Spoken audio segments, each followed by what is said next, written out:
the goal of this initiative is really to improve understanding among scientists. So, and this sort of, in my mind, takes two main main avenues. The first is to improve writing, and then the second is to improve data visualization. So those are the kind of the two main ways that we communicate in our papers. And the sort of overarching idea here is that by communicating with each other, both within our field and in sort of our adjacent fields, it opens the doors for more interdisciplinary collaborations, which I think is really important. So I would say that I'm still really in the early stages of this initiative, and I'm really looking at this point for what people are most interested in. I mean, I could put together, sort of a blog post with different tips or ideas. We could, I have lots of resources, and I'm sure other people have resources that I could collate into a sort of centralized database, or I could even see, throwing a figure up on Slack and saying, what do people think of this? Is it too complicated or too messy or what, but that kind of thing.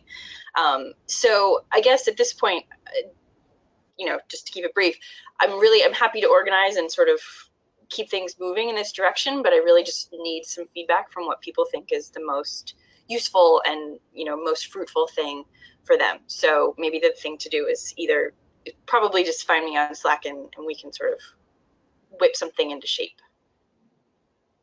Great. Thanks very much. That's really, really nice. So our next initiative is the eLife blog. So this was initially set up by Stephen, but a lot of contributors have been involved. I believe we have Sonia today. Sonia, are you here to present this slide? Yes, I am. Can you hear me? Yes, hello, Sonia. So Sonia is part of the ECAG as well. So it's really good to have you on board today. Go ahead. Okay, so the Early Career Researcher Life blog came about essentially because of comments that we received from the ambassador community, where people were looking for some sort of an outlet or recognition for the kinds of work that they were doing. And we thought that a good idea would be to have a blog where we showcase some of the initiatives of the people, of not just the ambassador community, but even resources that would be useful for early career development.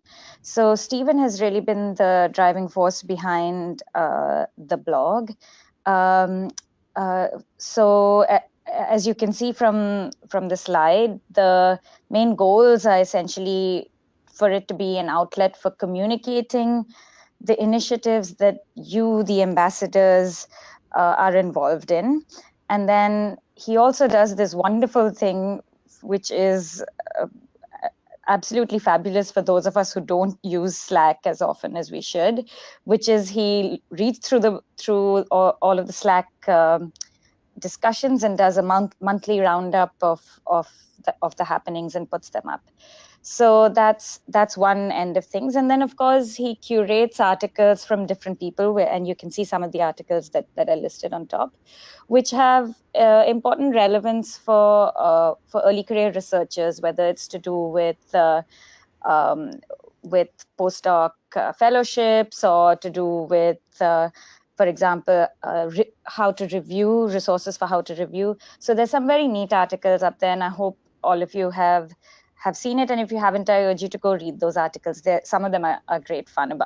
There's one about doodling while in seminars, which I found particularly charming. Okay, so how have we fared in the last quarter? Of course, the blog is up and running. We've had 14 posts as of this morning, I think. And actually, those numbers are a little bit old. Let me look at them. So we've had, okay, so I'm reviewing those numbers that you see on the slide. So we've had 4,212 views from a total of 2,901 visitors on the site. So that's not fabulous, but given that that it's fairly new and for a fairly niche community to start with, I think we're doing pretty well. The most viewed post, of course, is boosting early career researcher involvement in peer review, and I can imagine why. And then the second most is the postdoc interview checklist. So those are fun, and do check them out if you haven't, and check out the others as well. And more importantly, I think Stephen's always looking for interesting things to put onto the blog. And so if there's something that you would like to write, or something that you've seen somewhere that's interesting that you would want focus, put a spotlight on the blog, do contact Stephen. And if you want to be involved in the blog, that would also be great if you could write to Stephen. And that's the update from the blog. Thank you, Sonia. I mean, it's true that this blog is giving any initiative and anything that you guys do out there much more visibility than just our channels, and so it's really great if you could contribute, because you're going to gain a lot of visibility from that. So our next channel or report is from public involvement in research, and I hope we have Emma with us. Emma. Yeah, I'm here. Yeah, hello. Hiya. So the initiative that I'm mostly involved in is public involvement in research. I work in health research, and an awful lot of health research is now turning towards becoming more patient orientated, and it is required of a lot of grants and ethics bodies now that you have patient involvement in research. So in some countries it's very well established, and in some universities it's very well established and they have resources. But Ireland and some of the smaller countries like us are quite lagging behind, and we kind of have to do it ourselves. So I've been involved in having to set up patient involvement and patient involvement panels and recruiting, but recruiting is actually the wrong term, but communicating with patients so that they can help with the involvement in terms of research priority setting and communications in research. So it took a huge amount of work to get this done, and I've learned a huge amount along the way, so I'm really happy to kind of share that with anybody who wants it. I'm a basic and translational researcher, so sometimes it can be difficult to see how it naturally fits to have patient involvement, but if you're funded by the public, pretty much now you have a duty to be able to explain what you do as your research for it, and patient involvement and public involvement can be a great way to do that. So I'm in the process of developing like a toolkit for basic researchers that want to start this out. Focuses largely around things like communication skills and approaches to the public, and thinking outside the box and outside the university sphere as well. So at the moment it's quite discipline specific, so I'd really like some help from people to expand it, because it'll work for any discipline. It doesn't have to be health related. I mean, market research companies make a fortune by essentially doing the same thing, so it makes sense for us to do it for our research and become more relevant and more impactful in our research, as well as just producing the publications. So that's kind of what I'm looking for, and would love to hear from anybody that has experience or would like to get involved. It's super useful, super cool. Thank you. Thanks, Emma. And our next caller is Ambassador Africa. So here we have Melissa and Solomon. So is Melissa with us? Melissa, yeah? I can't see either Melissa or Solomon at the moment on the call. Okay. So I wonder whether we can just quickly go through the slide and just say that this initiative is happening. They have their own channel, as you can see. It's the Ambassadors Africa. If that would be relevant to you and you would like to help or get involved, then obviously by all means get in touch with them. Yeah. Plus, we can see what their plans are. They are looking to organize some interactive sessions with and physical meetups for the groups within Africa to kind of boost networking and linking people for just regular networking, but also for collaborations within the continent. And the webinar in June. They have a webinar in June coming up, I think. But anyway. Yes, and plus they are coordinating with Dross Africa, which is an initiative that I think Sofia Araujo is involved with. Great. Right, so our next one is Margarita from the ECAG and many of you. And so this is about Latin America, so we're moving continent. So do we have anybody to present this slide? Pablo, are you with us? Could you please put Margarita, because my connection is horrible. Oh, yeah. Can you see?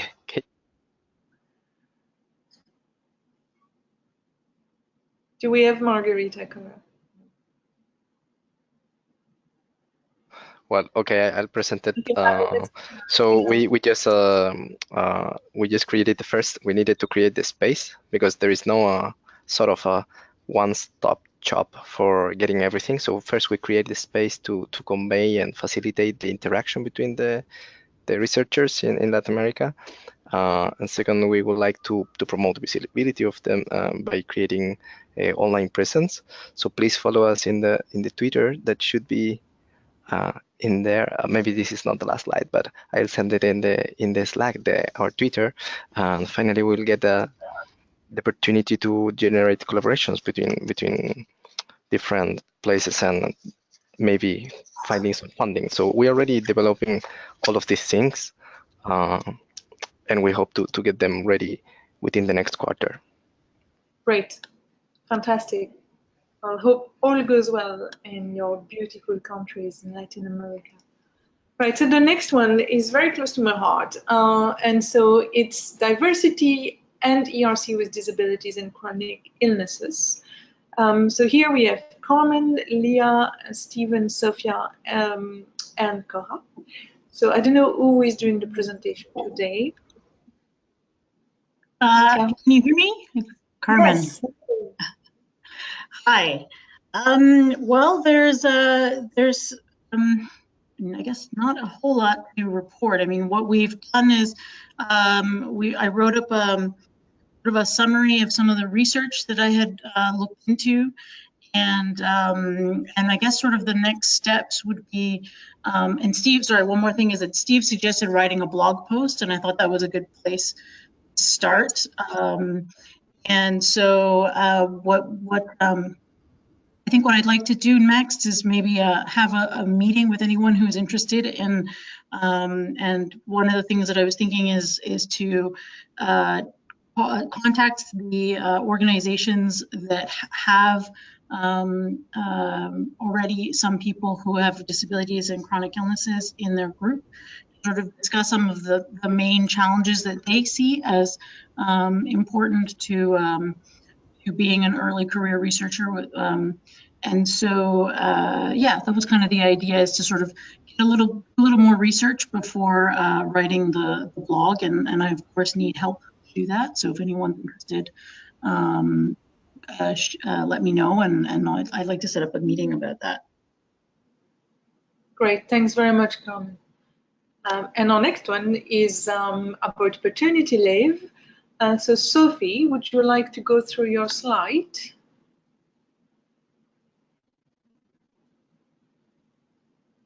Hi. Hello. Hi, thanks. I was on Lotta's computer, but it's all working fine. Great. Okay. So, this fits in a few different channels, but it came up in a few discussions. So for fair funding, for gender equality, for career development, and also in a channel that we have for early PIs. The idea that we had here was that actually a lot of talk about women in science and gender equality is all about trying to give women a leg up and trying to even the playing field, when actually the glaring difference here is that men don't get the chance to share in the home and raising of kids and taking time off with their children.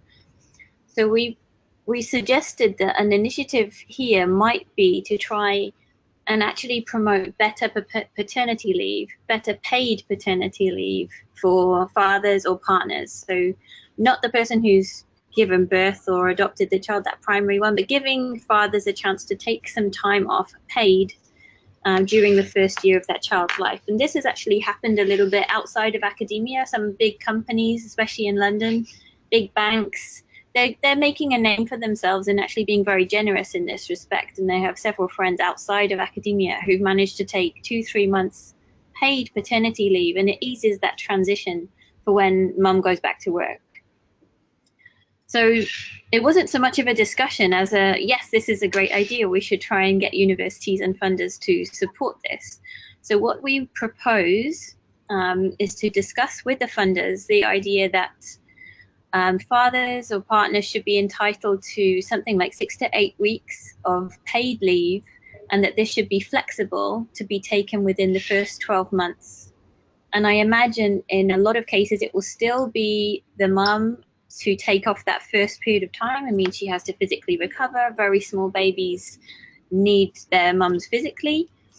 But as she returns to work, whenever that's the right choice for her, it can be much easier if dad then takes a period of leave. So having it flexible within the 12 months would be a really important part of this proposal.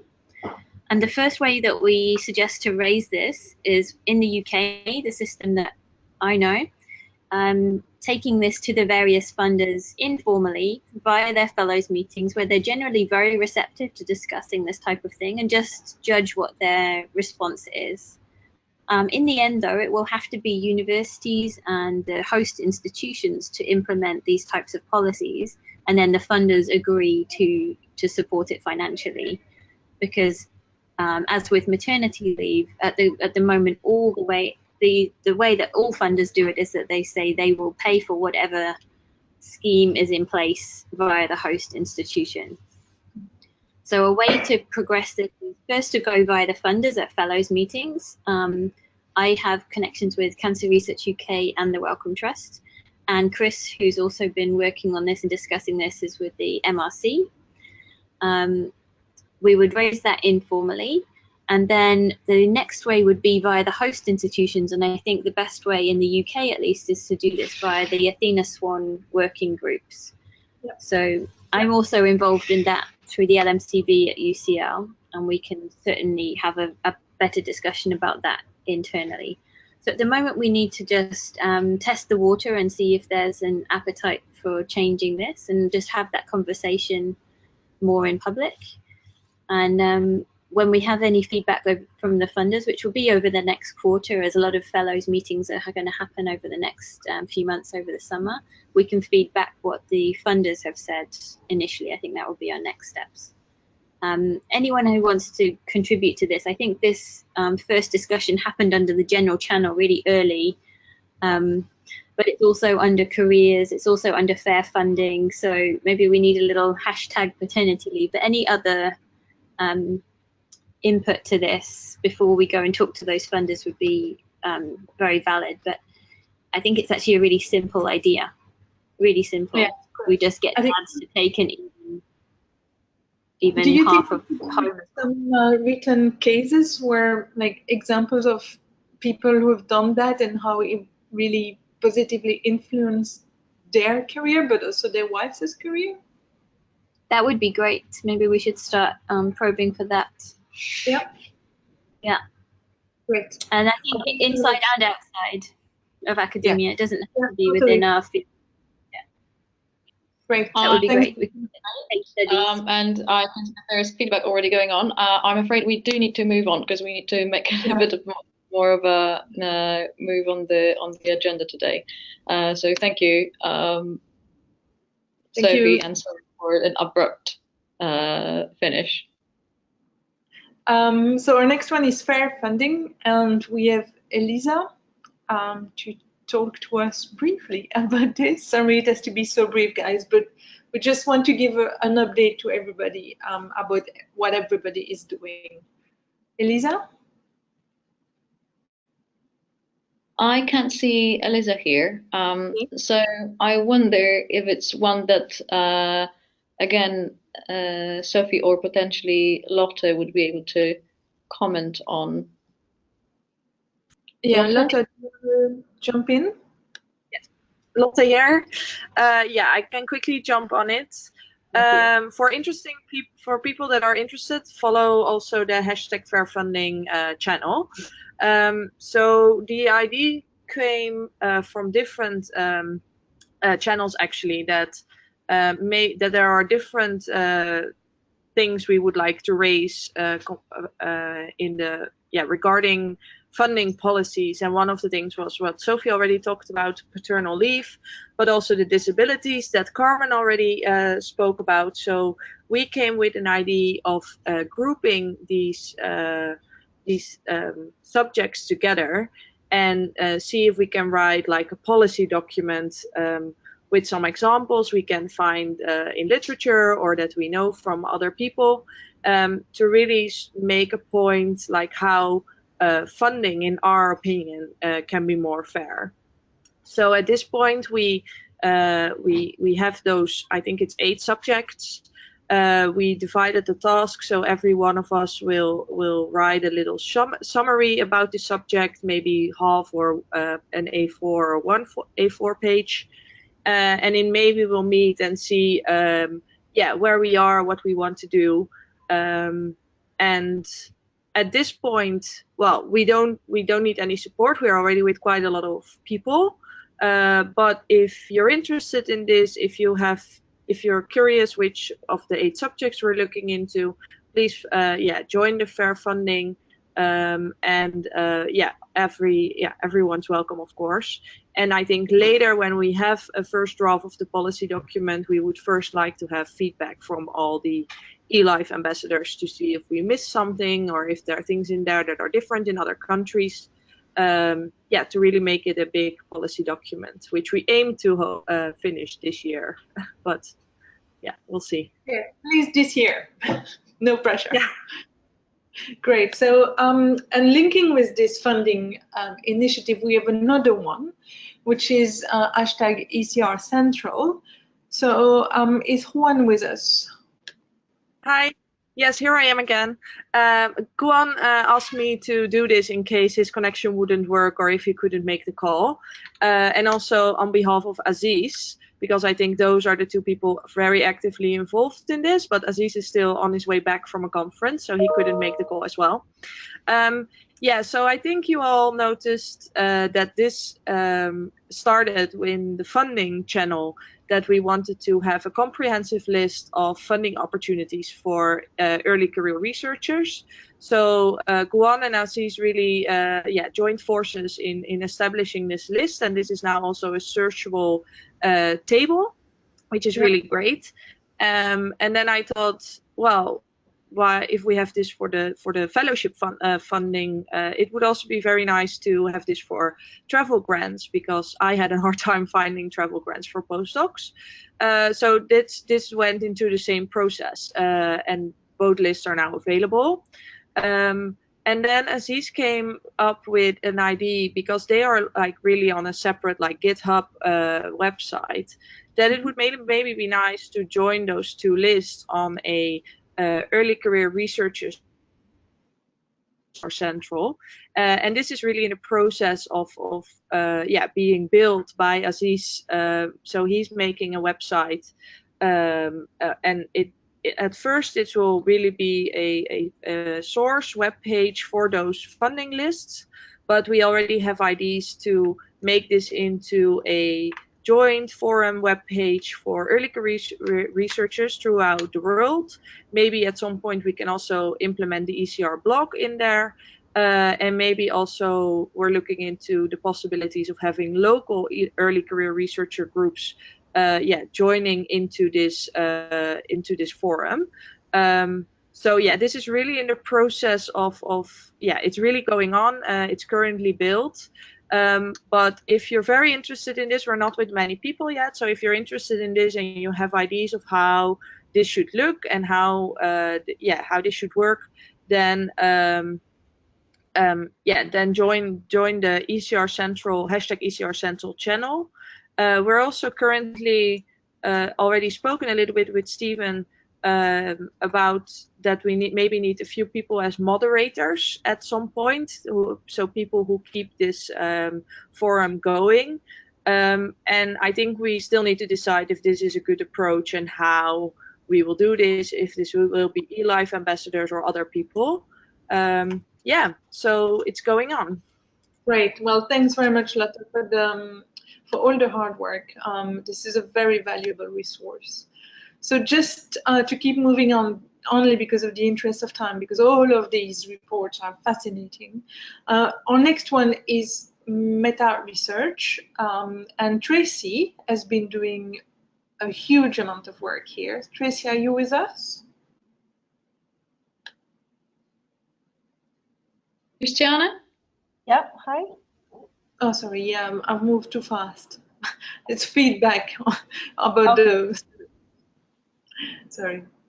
All right, so I'll talk a little bit about the feedback forum. So it just actually ties into the initiative that Lotte just talked about. So I spoke to Stephen at some point about this idea of having sort of a platform for kind of like seek answers for people who are familiar with that, to where people can talk to each other about different funding applications and other things related to ECR Life in a way more than one can do on Twitter. And so he had suggested to kind of put it together with the funding initiative. So then we joined forces with Aziz and Juan and Lotte and all that group. And actually, Aziz had already implemented or had some platform to set up a forum. And so he built it into the ECR central website that Lotte described. And so the status of this is kind of going in parallel to the entire initiative. And so the framework is there, but hasn't been launched yet in beta.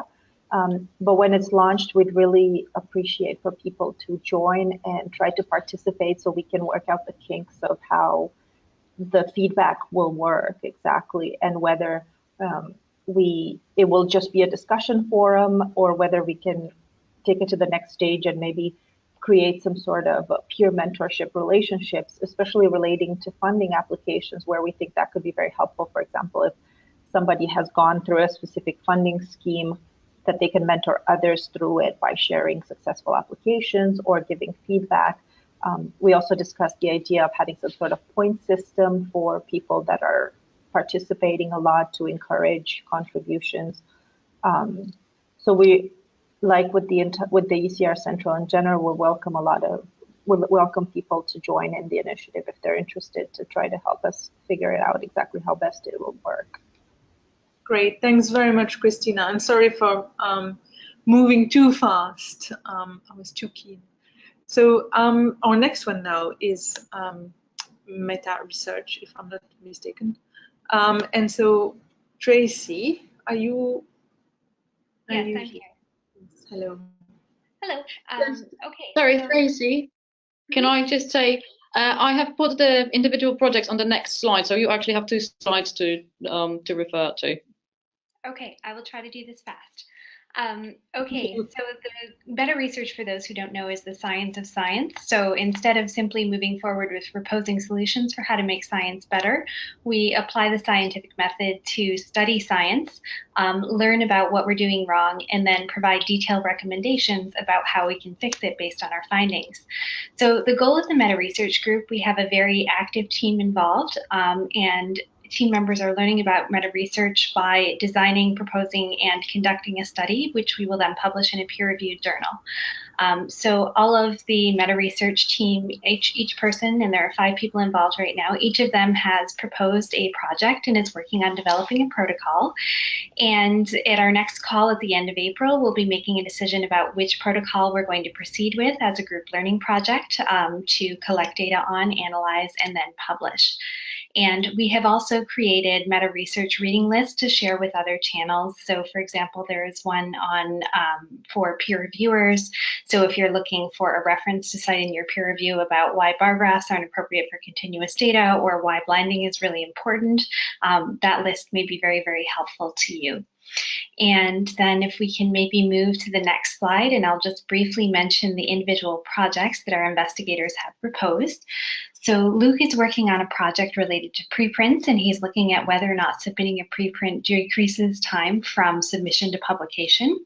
Stephen is interested in tables, in particular, how often are tables that are published in papers machine readable, and also looking at the quality of the information that's reported in tables and published papers. Helena is interested in the quality of microscopy images in published papers, and Sarvi's been working on some ideas for projects on the benefits of publishing detailed protocols on Protocols.io or other platforms. And Bradley's also proposed a project on the epistemology of science, so using data mining and text scanning to look at cross-disciplinary use of different words and terms and how things overlap across disciplines.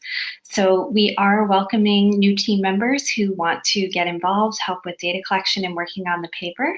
And you don't need any meta research experience. You don't need to be in a particular field.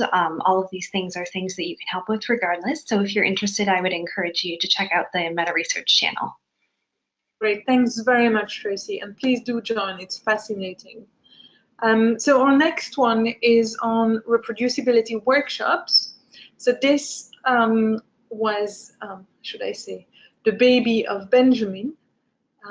Ben, are you here? No. I'm afraid Benjamin is not with us because it's, again, a slightly unsociable hour in Australia. Yeah.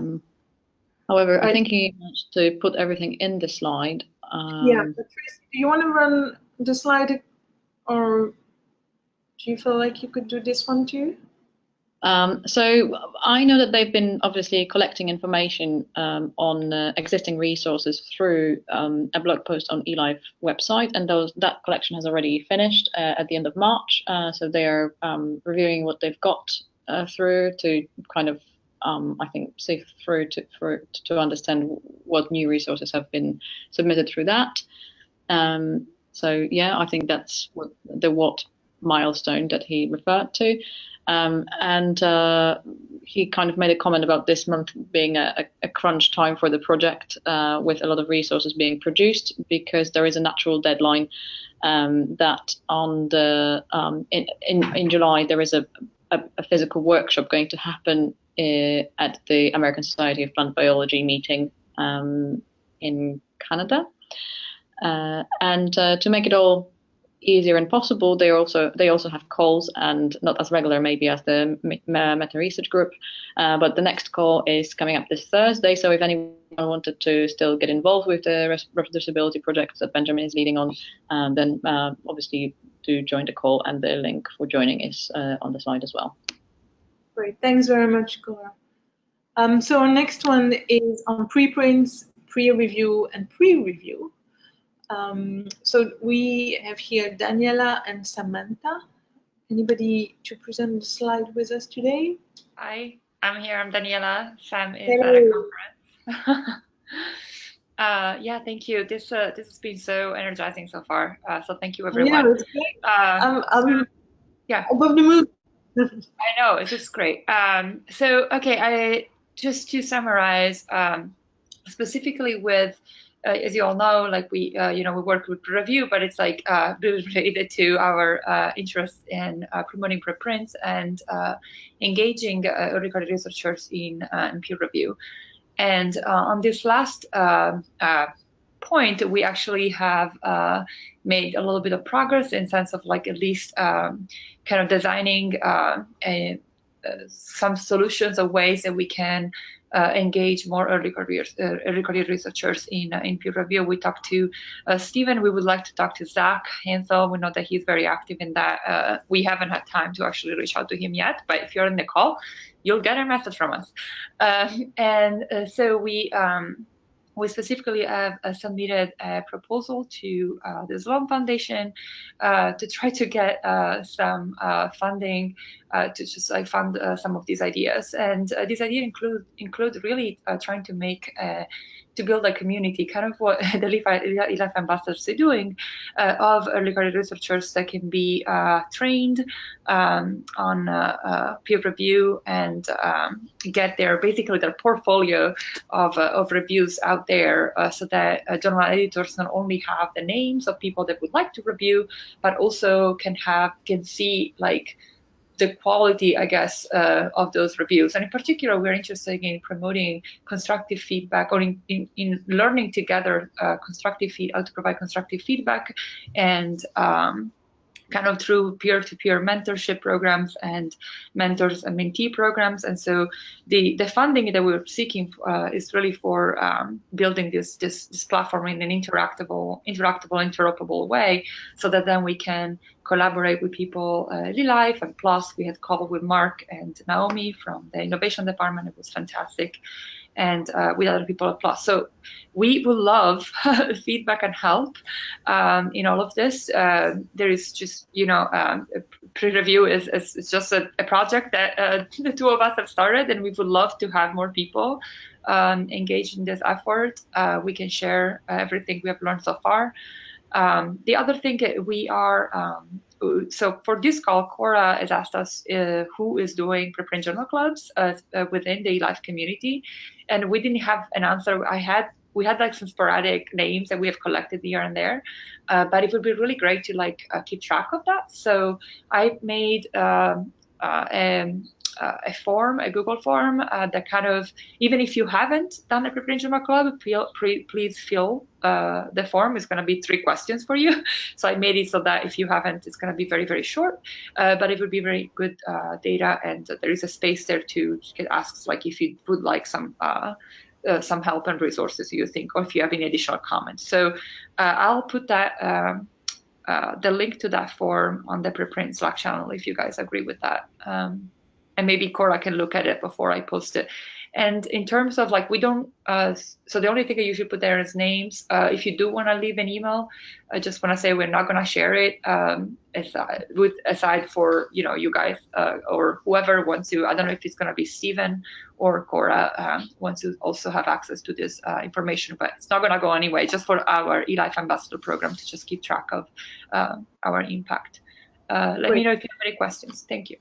Thanks very much. So we've got less than 7 minutes remaining.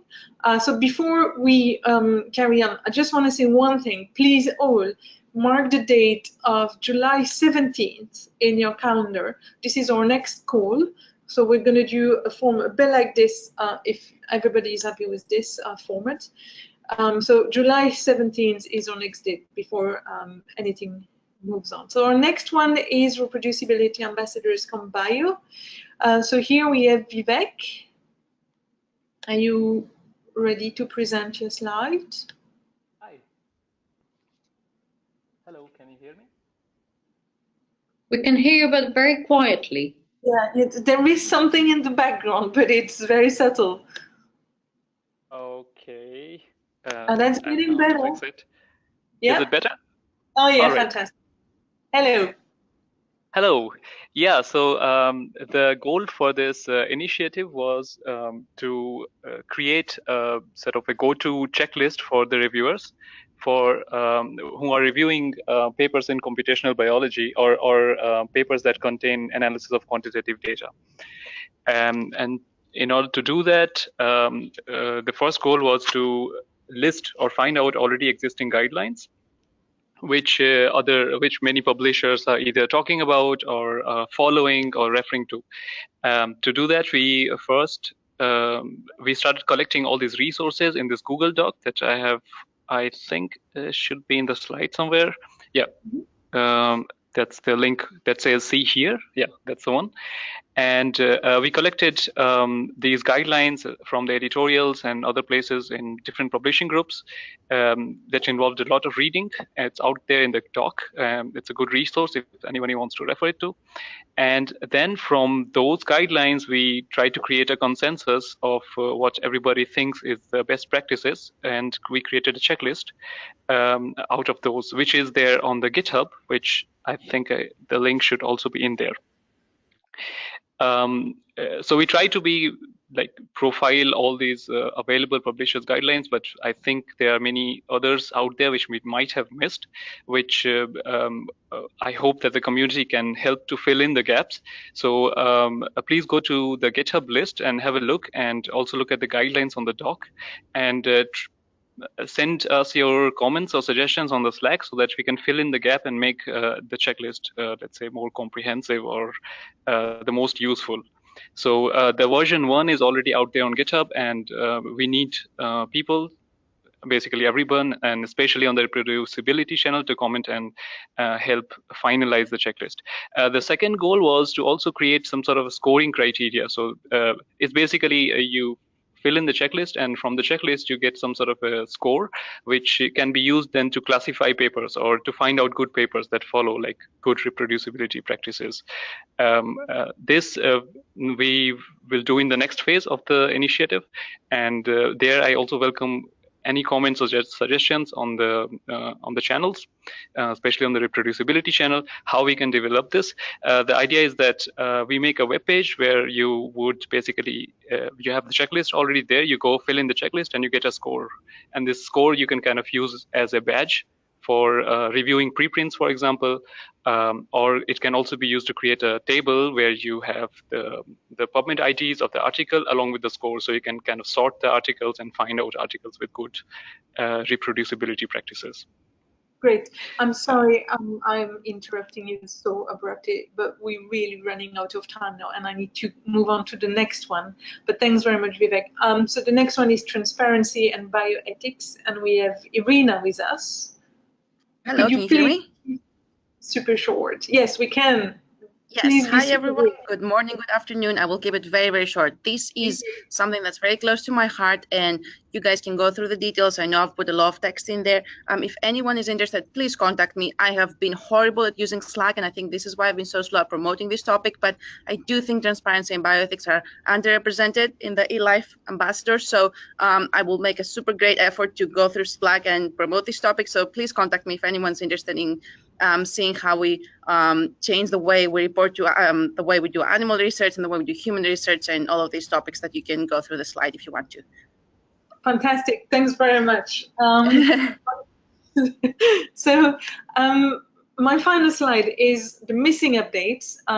So some of the initiatives had no, we had no people on the call today to report, or nobody provided the slide, but it's important that we mention that you can also get involved and support the following ones.